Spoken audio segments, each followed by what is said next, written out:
Welcome, welcome, welcome. This is Sunday Chat. We are talking about you can rewrite your life story 100%. And I really wanted to start with a story about a young woman who got to a point where she was tired with her life. She got to a point where she just knew that she couldn't take it anymore. And everyone she reached out to say, oh, do this step, do that step. Until she got to the point and she said, you know what? I'm just going to get up and I'm just going to go. So rewriting your story means you just want to become a different person. You know that what you are and who you are right now, you don't like it. That's the first step, is that dissatisfaction with where you are now. You are not satisfied. In fact, you are irritated, you are angry, you are tired, you are everything but what you are right now and where you are in your life. And that's where it starts, that restlessness of, no, I can't continue like this. This is not where I thought I was going to be. And then the second step is where change happens. You make a choice. You don't like this life. Are you just going to complain, or you're going to make a change? I heard one quote saying, don't complain about what you are not willing to change. If something is happening in your life that you are tired of, get up and make a change. So the second step will be your choice. Choose to make a change. And someone is saying, I'm trying. How can I? I don't have this. I don't have that. I don't have connection. I don't have money. The first thing is to count your blessings. That's the third step. Count your blessings. What do you mean by count? I don't have any blessing. Count your blessings. You have the breath of life. You have hands. You have eyes. You have your brain. Look around you. You have children.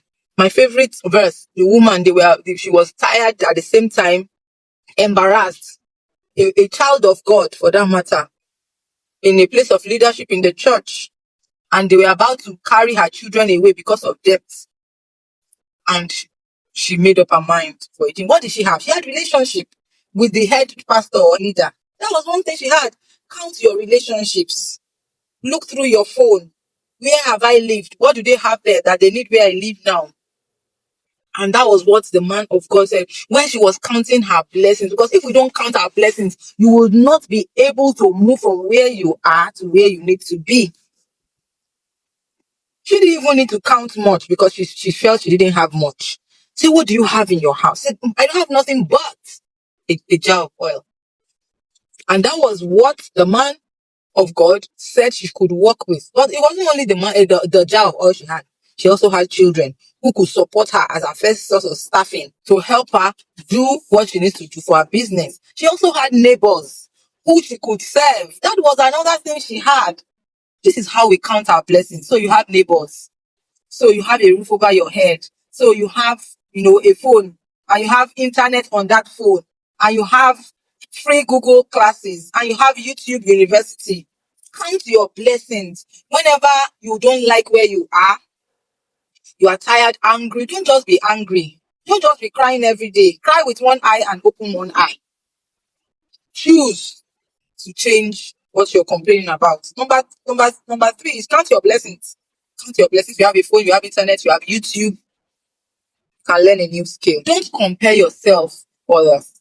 Don't compare yourself with another person. Situations are not the same.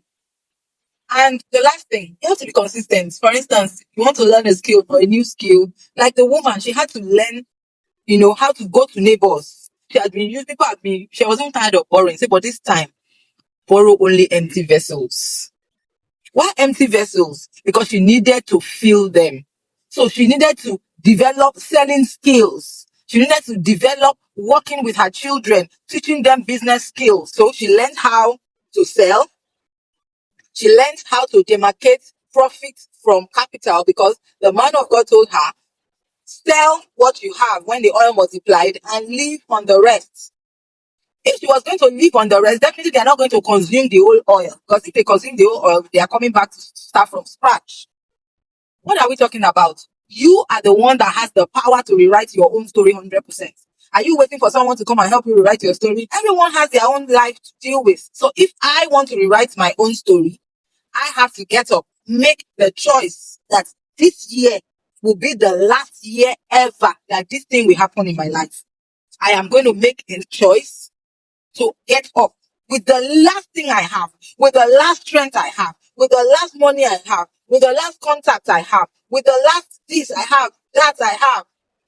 I will arise and make it. Giving up is not a solution. Giving up is not an option. Stand up. Rewrite your own story.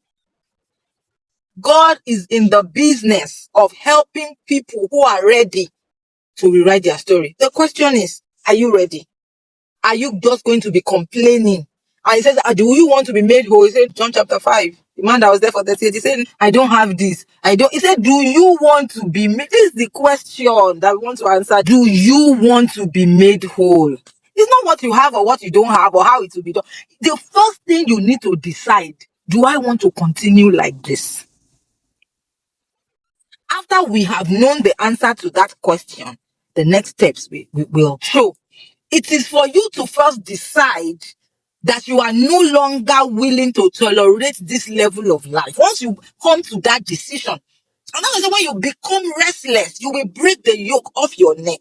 Once you have made that decision that this year will be the end of this matter, then thoughts, ideas. You will not be ashamed to carry your business on top of your head. You will not be ashamed to do what it takes. You will not be lazy to do what it takes to get yourself out of that situation. All you have known down is that, as far as I'm concerned, I call my name and I'm telling myself, no more.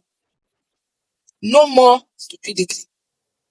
No more slothfulness, no more laziness, no more complaining what I'm not willing to change. I am standing up. I am arising. I am shining. Let me close with this word. Isaiah 61 verse 1. Arise and shine, for your light has come. For you to reflect that light, you have to arise. You can't sit down and the light is coming. No. In the name of Jesus, out of every depression, out of every complaint, out of every rot, arise in the name of Jesus. Out of every stagnancy, arise in the name of Jesus. I arise. You begin to call your name, begin to pace around the house, and begin to tell yourself, call out your soul, call out your spirit, and tell your spirit to arise. Out of every, I cannot do it, I cannot make it, out of every excuse it is, arise in the name of Jesus. I'll hear your testimony. I look forward to hearing your testimony. God bless you. See you next time.